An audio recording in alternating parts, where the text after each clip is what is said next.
안녕하세요. 네, 비주얼 파이썬을 이용한 통계 분석입니다. 네, 저희가 여태까지 데이터 분석, 머신러닝 이런 것들을 쭉 해왔고 이번 시간에는 비주얼 파이썬을 이용해서 통계 분석을 할 수 있는 그런 것들을 좀 해보려고 합니다. 일단 통계라고 하면 사실 굉장히 오래된 학문이고 그리고 좀 범위도 넓습니다. 그래서 그런 수리 통계라든가 이론적인 것들을 저희가 다 커버하기에는 일단 시간상도 안 맞고 저희 그 요구하는 지향하는 바도 조금 맞지 않아서 저희는 실질적으로 통계를 어떻게 사용하고 특히 논문이나 보고서나 이런 거 쓸 때 통계로 검정도 하고 뭐 이런 거를 하는데 실제로 어떻게 사용하고 실제로 어떻게 분석할 수 있는지 그런 것들을 좀 중점적으로 알아보려고 합니다. 그래서 통계라는 게 이제 굉장히 범위가 넓기 때문에 가장 기본적인 개념 이런 것들만 좀 설명을 드리고 거기에 준해서 실제로 어떻게 하는지 이런 것들을 좀 알아보려고 합니다. 사실 통계를 쓰시는 분들은 다양한 툴들을 쓰시겠지만 SPSS나 SAS나 이런 것들을 많이 쓰실 거예요. 근데 이제 그런 거는 회사나 학교에서 좀 비용을 내주지 않으면 워낙 고가기 때문에 개인적으로는 쓰기 어렵고 요즘에 이제 R이나 이런 것들로 이제 많이 통계들을 하시는데 R도 기본적으로 이제 랭귀지이기 때문에 쉽다고는 하지만 그렇게 썩 이제 IT 쪽의 비전공자이신 분들은 접근하기가 썩 만만치는 않습니다. 파이썬도 마찬가지로 통계를 좀 많이 커버를 하고 있어요. 패키지들이 다 있기 때문에. 근데 이제 파이썬으로 통계를 하려고 하다 보면 이제 너무 좀 이렇게 정리되어 있는 느낌이 아니고 여기에 하나 저기 하나 패키지들이 이렇게 떨어져 있는 느낌이고 찾아서 쓰기도 사실 어렵습니다. 그래서 통계를 보통 우리가 검정을 하게 되면 필수적으로 해야 되는 어떤 절차들이 몇 개가 있는데 이런 것들을 다 알아서 또 찾아서 써야 되기 때문에 상당히 좀 까다로운 부분이 있습니다. 그래서 이제 통계학을 이제 전공하시는 분들도 이제 통계를 직접 학교에서 배울 때는 또 R로 배우시고 또 이제 통계만 해서는 좀 곤란하니까 머신러닝이나 데이터 분석을 할 때는 또 파이썬도로 또 전향을 하시고 그러니까 이렇게 좀 이중으로 배우는 경향이 있어서 파이썬으로 다 통계를 커버할 수 있으면 좋은데 생각보다 이게 쉽지가 않습니다. 그래서 저희는 이제 비주얼 파이썬에서 그 메뉴와 절차대로 만들어 놓고 우리가 통계 검정을 할 때 메뉴를 누르면 약간 SPS나 SAS처럼 메뉴를 누르면 그걸 이용해서 파이썬 코드를 만들어주는 비주얼 파이썬 컨셉이죠. 그렇게 패키지들을 좀 만들어 놨는데 그 앞에 있는 데이터 분석이나 머신러닝하고는 조금 차별화를 했습니다.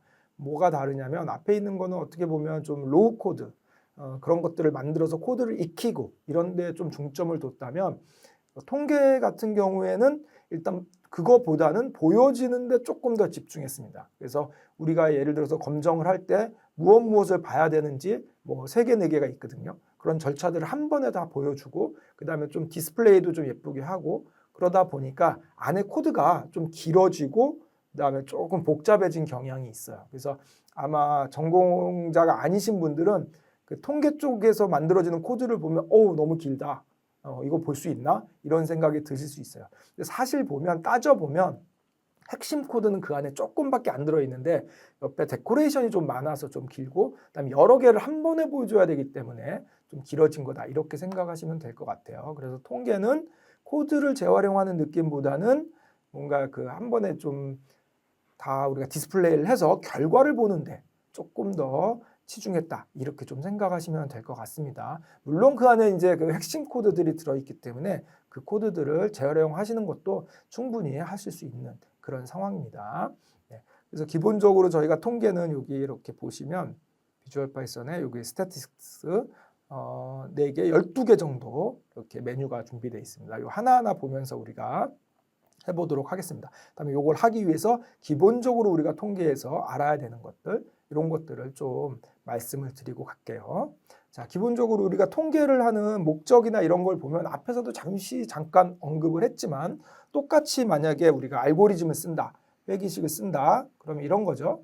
W1 X1 더하기 W2의 X2 더하기 B 이런 걸 한다. 그러면 우리가 여태까지 머신러닝은 뭐냐면 데이터가 이렇게 쭉 있으면 요 Y를 얘를 이용해서 예측하는 요렇게 하고 검정도 테스트 데이터를 따로 띄워놨다가 얼마나 잘 예측했어 이런 걸로 평가를 하게 되죠.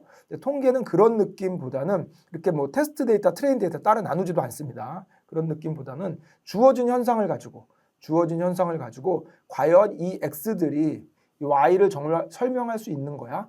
이런 거를 보는 게 조금 다르죠. 그래서 예를 들어서 이런 거죠. 정말 아이스크림 가격이 오르면 다시 기온이 오르면 아이스크림 가격이 올라가? 이런 것들을 검증하는 거죠. 그럼 얘가 얘한테 영향을 주는 거 맞아? 얘가 원인이 맞아? 이런 것들을 밝히는 학문이죠. 그래서 저희가 인과관계가 중요한 학문이죠. 그래서 거꾸로는 안 됩니다. 아이스크림 가격이 올라갔으니까 기온이 올라간다. 이건 말이 안 되는 거죠. 이렇게는 되지만 역은 안 됩니다.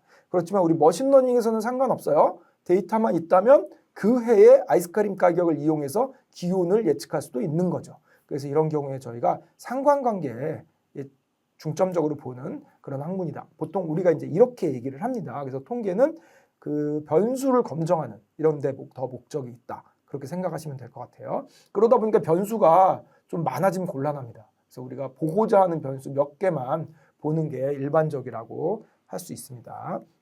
자, 그 다음에 통계의 기본적인 전제는 이런 거예요. 예를 들어서 내가 자판기에서 음료수를 뽑았는데 얘네들 회사 제조사에서 말하기는 얘가 200ml라고 나와 있어요. 예를 들어서. 근데 내가 뽑아보니까 198밖에 안 되는 거예요. 그래서 내가 야 이거 왜 이래? 그러고 뭐라고 해봤자 소용이 없는 게 우연히 그럴 수 있어. 우연히 그럴 수 있어. 이렇게 얘기할 수 있겠죠. 그래서 이거를 10개를 뽑아봤어요.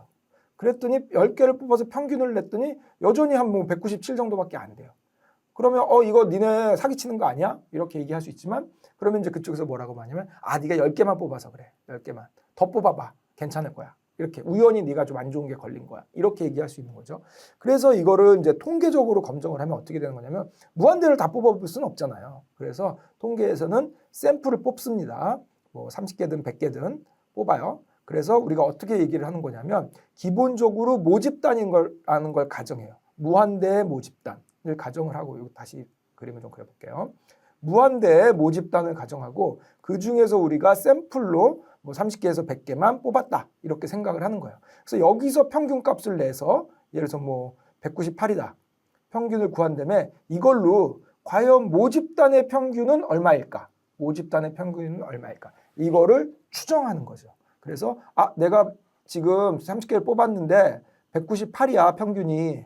그런데 내가 이걸로 통계적으로 추정을 해보니까 이걸 무한대로 갔을 때도 네 무한대의 평균이 200이 안 돼. 199밖에 안 돼. 그러니까 너는 문제가 있어. 이거는 이제 말이 된다는 거예요. 그래서 통계의 기본 개념은 뭐냐면 내가 가지고 있는 샘플을 가지고 무한대의 모집단을 추론하자. 이게 가장 기본적으로 우리가 하는 거고 보통 검증을 합니다. 그래서 우리가 이걸 하기 위해서 여러 가지가 필요한데 가장 기본적으로 뭐가 필요하냐면 우리가 기술 통계라 그래서 이 기술은 이제 기술하다, 디스크립티브 그때 기술입니다. 테크놀로지가 아니고 얘는 뭐냐면 뭐 평균을 구한다든가 분산을 구한다든가 뭐 중앙값을 구한다든가 뭐 이런 것들을 쭉 구하는 뭔가 그 대표값을 구한다고 그러죠. 대표값이라고 하면 데이터가 일단 기본적으로 이렇게 많습니다. 많은 걸 다 봐봤자 무슨 내용인지도 모르고 다 볼 수도 없어요. 그래서 우리가 보통 이럴 때는 대표값을 구합니다. 가장 대표값으로 많이 쓰는 게 평균이죠. 평균. 근데 평균에 또 조금 문제가 있죠. 예를 들어서 데이터가 이렇게 분포해도 평균은 50이고 데이터가 이렇게 오밀조밀하게 똑같은 데이터인데 오밀조밀하게 분포해도 평균은 50이죠. 그래서 평균만 갖고 이 A 데이터와 B 데이터를 구분할 수 없잖아요. 그래서 이럴 때를 대비해서 우리가 분산이라는 걸 도입을 했죠. 데이터가 얼마나 넓게 분포하는지 아니면 좁게 분포하는지. 그래서 분산도 굉장히 중요한 대표값이죠. 분산과 표준 편차는 이제 분산을 구할 때 제곱을 해서 구하기 때문에 스케일을 맞추기 위해서 여기에 스퀘어 루트를 씌우면 이게 표준 편차가 되는 거죠. 그래서 여러 가지 그 대표값들이 있습니다. 결국 통계의 기술 통계는 대표값들을 뽑는 그런 게임이죠. 왜냐하면 어떤 집단의 특성을 파악하기 위해서 우리가 다 볼 수는 없으니까 대표값을 뽑는 거죠. 그래서 미니멈 값이라든가 맥시멈 값이라든가 요 레인지라든가 뭐 제일 많은 빈도수라든가 중앙값이라든가 이런 것들을 많이 뽑아서 보는 거죠. 그 다음에 두 번째가 추론 통계라 그래가지고 앞에서 말씀드린 것처럼 기술 통계가 있고 추론 통계가 있죠. 추론 통계는 우리가 이 모집단을 상상하는 거야. 내가 갖고 있는 게 조금밖에 안 된다는 전제하에 모집단을 추론하는 거죠. 내 지금 평균은 뭐 100, 201인데 정말 이 모집단의 평균은 얼마일까? 이거를 점 추정할 수도 있고 그다음에 구간 추정. 우리 보통 뭐 신뢰 구간 이런 얘기를 하죠. 그래서 201인지는 모르겠지만 190부터 210 사이에는 있을 거야. 그럴 확률이 95%야. 뭐 이런 얘기 우리 많이 들어봤잖아요. 이런 걸 해서 추정을 하는 이런 것도 있고 그 다음에 우리가 검정. 이게 저는 가장 중요하다고 생각을 하는데 검정을 많이 합니다. 통계는. 통계 검정은 약간 거꾸로라고 보시면 돼요. 자, 모집단이 있고 내가 갖고 있는 샘플이 있어요. 밑에서 다시 한번 그려볼게요. 검정. 모집단이 이렇게 있고 내가 샘플을 요만큼 갖고 있어요. 그런데 내가 이거를 검정은 어떻게 하는 거냐면 모집단이 평균이 200이라고 가정하는 거예요. 가정을 하고 샘플은 실제 내가 측정해 본 거잖아요. 샘플을 측정해 봤더니 평균이 198이야. 그렇다면 이 가정이 맞을까 안 맞을까를 검정하는 거죠. 이걸 가지고 얘를 추론하는 개념이 아니라 모집단의 평균을 가정한 다음에 내 샘플을 이용해서 맞는지 검정하는 개념입니다.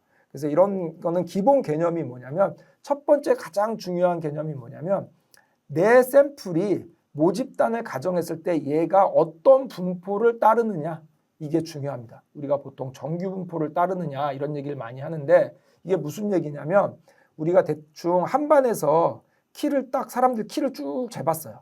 그랬더니 어떤 사람이 키가 170이었어요. 평균이. 이 집단의 평균이. 그러면 대부분 170인 사람이 제일 많고 그 다음에 180인 사람 조금, 그 다음 190인 사람 조금, 2m인 사람 거의 없죠. 그 다음에 이쪽도 160, 150, 뭐 101m인 사람 거의 없죠. 그래서 대부분 이렇게 분포하더라.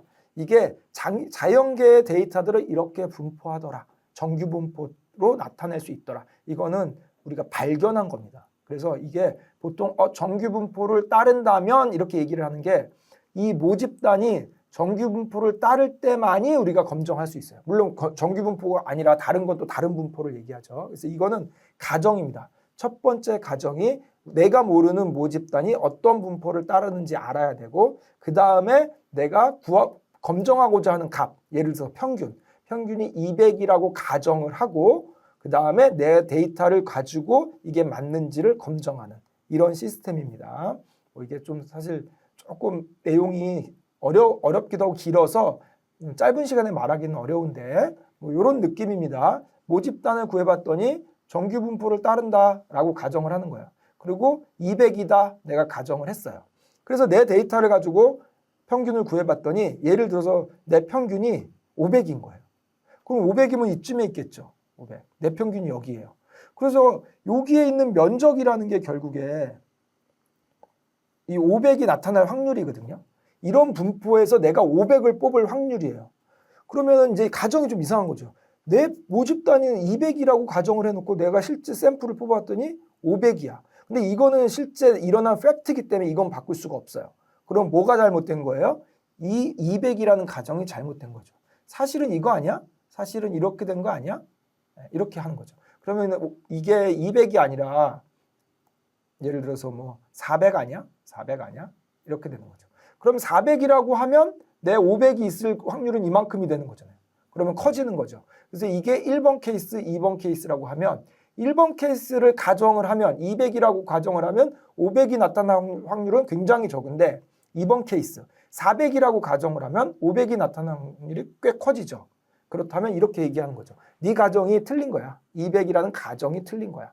그래서 우리가 가설 검정을 한다는 거는 가정을 먼저 세우고 분포를 결정한 다음에 내 데이터를 가지고 비추어 봐서 500이 나타날 확률이 너무 적은데 네가 정말로 그렇게 우연히 그렇게 나왔다고? 그럴 가능성은 너무 없어. 그다음에 만약에 400이라면 내가 해보니까 이럴 가능성이 꽤 나오잖아요. 그러면 맞아. 그래서 이렇게 규무가설이라고 보통 얘기를 하는데 우리가 가정한 게 이게 맞는지 안 맞는지 검정을 하는 거죠. 이때 기준이 있어야 돼요. 얼만큼이면 맞고 얼만큼이면 안 맞는 거냐는 거죠. 예를 들어서 이렇게 있는데 내가 요만큼이에요. 그럼 이게 얼마나 되면은 인정이고 얼마나 되면 아니라고 볼 수 있느냐. 예를 들어서 200이 여기 있고 여기 500이 있는데 그러면 그래서 우리가 유의 수준이란 걸 얘기해요. 유의 수준. 알파라고 보통 얘기해서. 그래서 요거를 0.05를 가장 많이 쓰죠. 그래서 예를 들어서 여기쯤이 0.05다. 이렇게. 그러면 내가 유의 수준이 0.05인데 0.05보다도 작다고? 0.01. 그럼 너 확률이 너무 작은 거 아니야? 이건 안 돼. 귀무가설 기각 이렇게 되는 거죠. 그다음에 내가 해보니까 여기쯤 나와. 그래서 0.09야. 근데 유의 수준은 0.05인데 내게 확률이 0.9니까 유의 수준보다는 크네. 그러면 조금 확률은 적지만 그래도 충분히 나올 수 있는 숫자야. 그러면 귀무가설을 우리가 기각할 수 없다. 이렇게 얘기하는 거죠.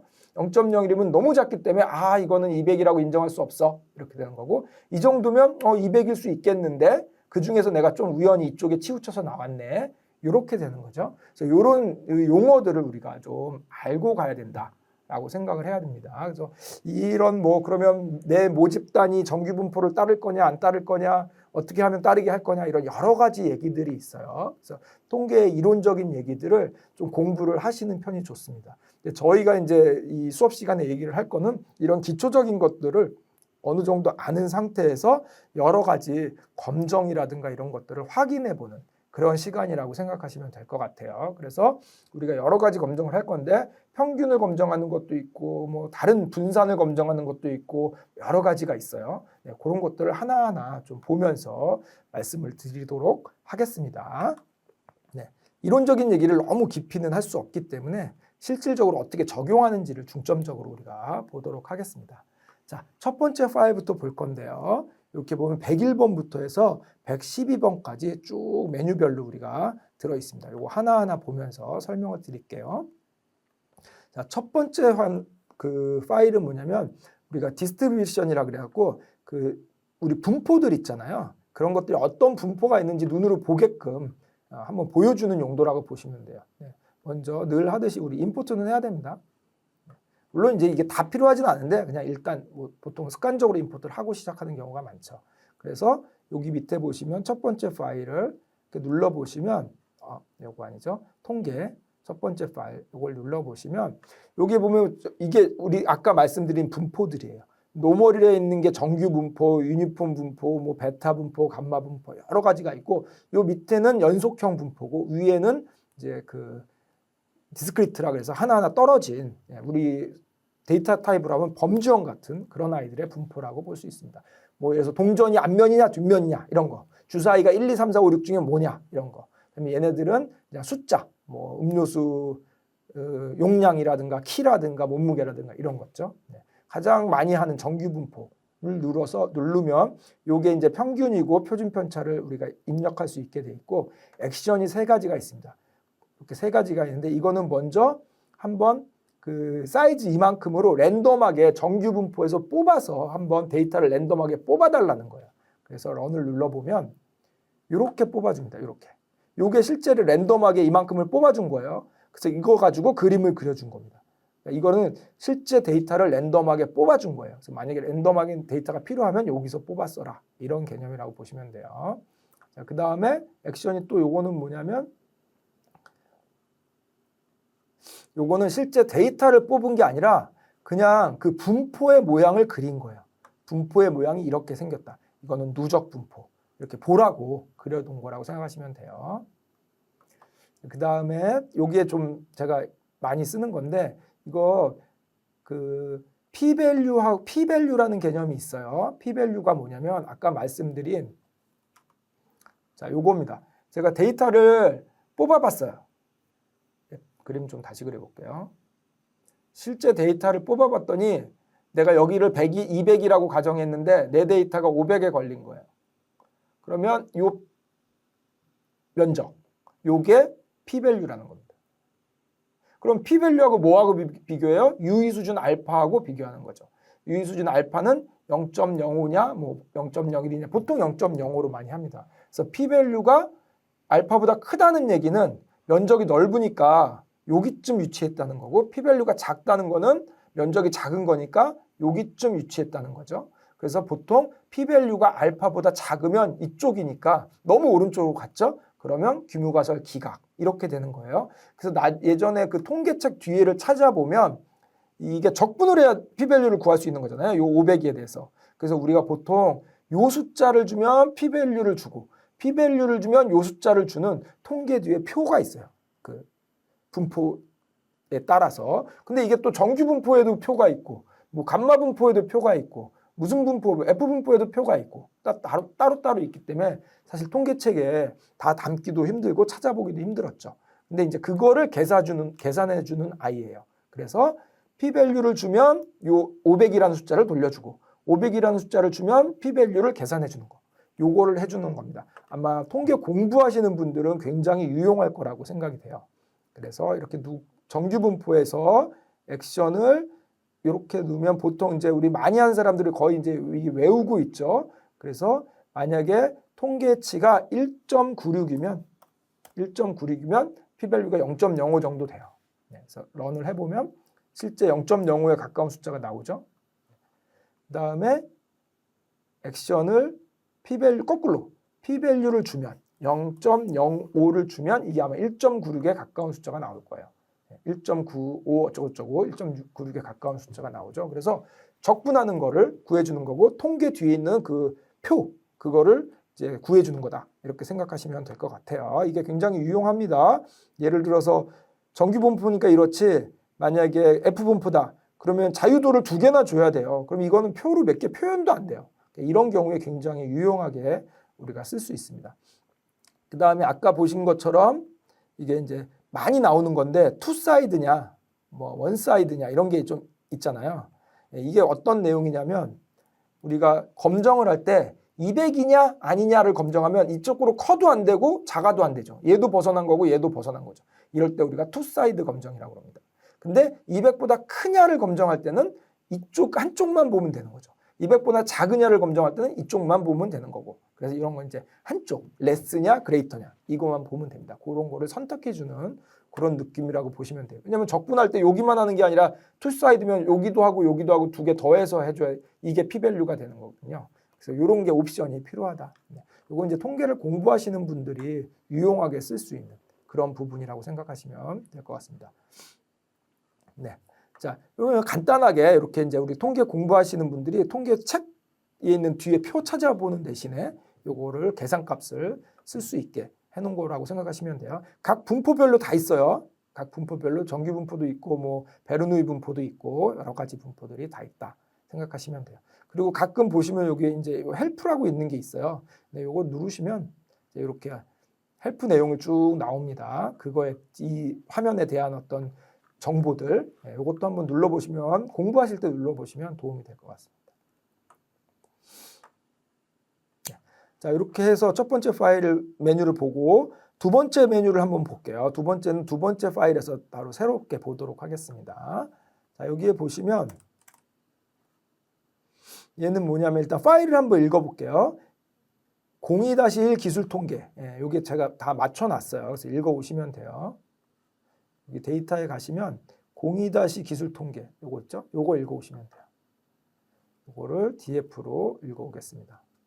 자, 이렇게 읽어오고 이제 아이디가 있고 성별, 학력 있고 언어 점수, 수리 점수 뭐 이런 거 있는 거네요. 자, 이거를 가지고 우리가 요 두 번째 거를 누르면 우리가 알고 있는 거의 기술 통계는 다 보여준다, 계산해준다라고 생각하시면 돼요. 우리 앞에 데이터 분석에서 약간 인포 같은 그런 느낌이라고 보시면 돼요. 자, 여기서 DF를 선택하고 그냥 다 보셔도 되고 내가 이 중에서 아이디 같은 건 필요 없잖아요. 그래서 나는 성별하고 뭐 학력하고 언어 점수, 수리 점수만 보겠어. 이렇게 선택을 하는 거죠.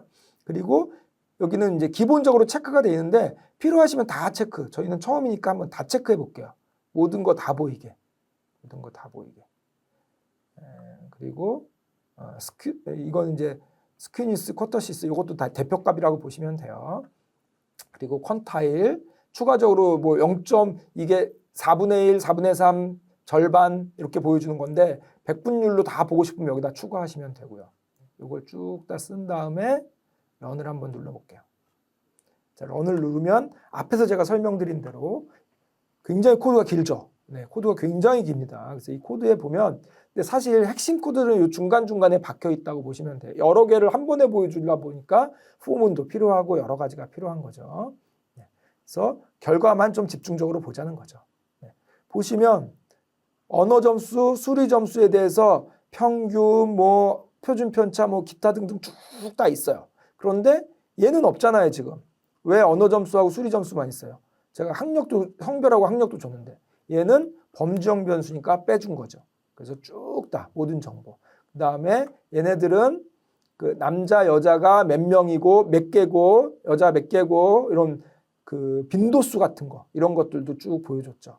그다음에 얘 같은 경우에는 빈도수를 보여줄 수가 없잖아요. 그 연속형 변수는. 그러다 보니까 우리가 레인지를 정해가지고 10개로 쪼갠 레인지로 보여주고 있는 거예요. 이런 모든 정보들이 다 있다고 보시면 돼요. 자, 그리고 얘네들은 범주형 변수니까 카운터 플롯.